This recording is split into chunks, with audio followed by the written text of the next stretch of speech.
देखिए, जम्मू कश्मीर बैंक द्वारा की गई बैंकिंग एसोसिएट्स और प्रोबेशनरी ऑफिसर्स की रिक्रूटमेंट, जिसका प्रोसेस 2018 में स्टार्ट हुआ था, उसको लेके एकजुट जम्मू ने जो खुलासा किया है, उसमें सबसे महत्वपूर्ण बात यह है कि जम्मू कश्मीर बैंक ने डिस्ट्रिक्ट वाइज पे मेरिट लिस्ट बनाने का फैसला और दूसरा इस प्रोसेस को क्वैश करने का, ख़त्म करने का फैसला इस आधार पे लिया क्योंकि इस प्रोसेस में जम्मू के अधिक बच्चे जो थे वो सिलेक्ट हो रहे थे।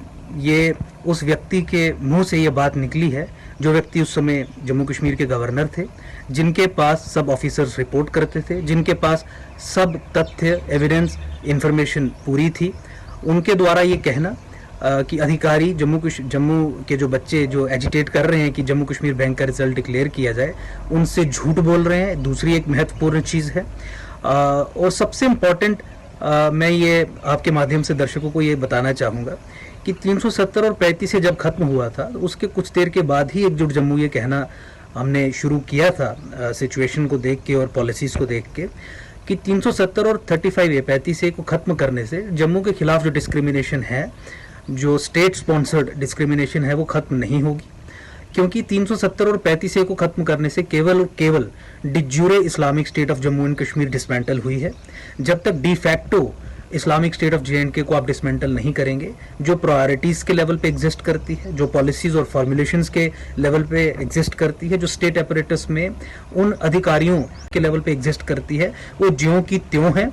आपको कुछ स्टेप्स लेने पड़ेंगे कि जम्मू के खिलाफ ये जो षड्यंत्र रचे जाते हैं, पब्लिक एम्प्लॉयमेंट में जो उनके खिलाफ अन्याय किया जाता है, उसे ख़त्म करने के लिए आपको इस डिफेक्टो इस्लामिक स्टेट को भी डिसमेंटल करना पड़ेगा। चूंकि वो नहीं हुआ, इसलिए मुझे लगता है कि अब इस तरीके की चीज़ें सामने आ रही हैं। गवर्नर सत्यपाल मलिक ने बहुत ही एक पुण्य का काम जम्मू के लिए किया, क्योंकि जिस तरीके से एम्प्लॉयमेंट को ग्राउंड बना के एक जीनोसाइडल प्रोसेस जम्मू के खिलाफ यहाँ की स्टेट इंस्ट्रूमेंटेलिटीज़ चलाती थी, इंक्लूडिंग JNK बैंक, उसका बहुत बड़ा पर्दाफाश हुआ है।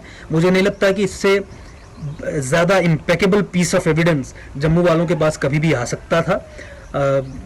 और मैं आपके माध्यम से बच्चों से, जम्मू वालों से यही निवेदन करना चाहूँगा कि चूँकि अभी इस समय कोरोना वायरस पेंडेमिक जो है वो बहुत एक डेंजरस परिस्थिति में काम कर रहा है, रिस्ट्रिक्शंस हैं।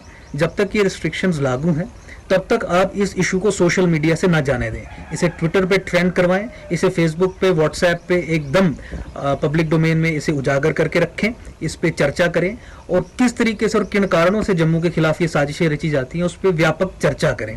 हमारा एकजुट जम्मू की तरफ से इन बच्चों को पूरा समर्थन है। लीगल लेवल पे जो इन्हें रिक्वायरमेंट रहेगी वो हम प्रोवाइड करेंगे, लेकिन मुझे लगता है कि वो एक लास्ट रिजॉर्ट होना चाहिए।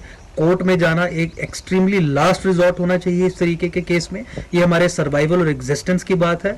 ये किस तरीके से स्टेट स्पॉन्सर्ड खिलवाड़ किया जा रहा था, उसकी एक एग्जाम्पल है। मुझे लगता है कि इसे डट के पूरे जम्मू वासियों को लड़ना चाहिए और ये प्रण करना चाहिए कि आज के बाद इस तरीके की घटनाएं हम अंजाम नहीं होने देंगे और इस इशू को सीरियसली हम लेंगे, इसे हवा में नहीं जाने देंगे। और जब तक उन अधिकारियों के खिलाफ कार्रवाई नहीं होती, जब तक Jammu Kashmir bank result declare नहीं करता, स्टेट लेवल मेरिट लिस्ट बना के और उसके बाद second tier of exam for POs conduct करवा के और फिर अकॉर्डिंगली बैंकिंग एसोसिएट्स का भी रिजल्ट उसी के आधार पे करवा के, तब तक हम चुप नहीं बैठेंगे। धन्यवाद।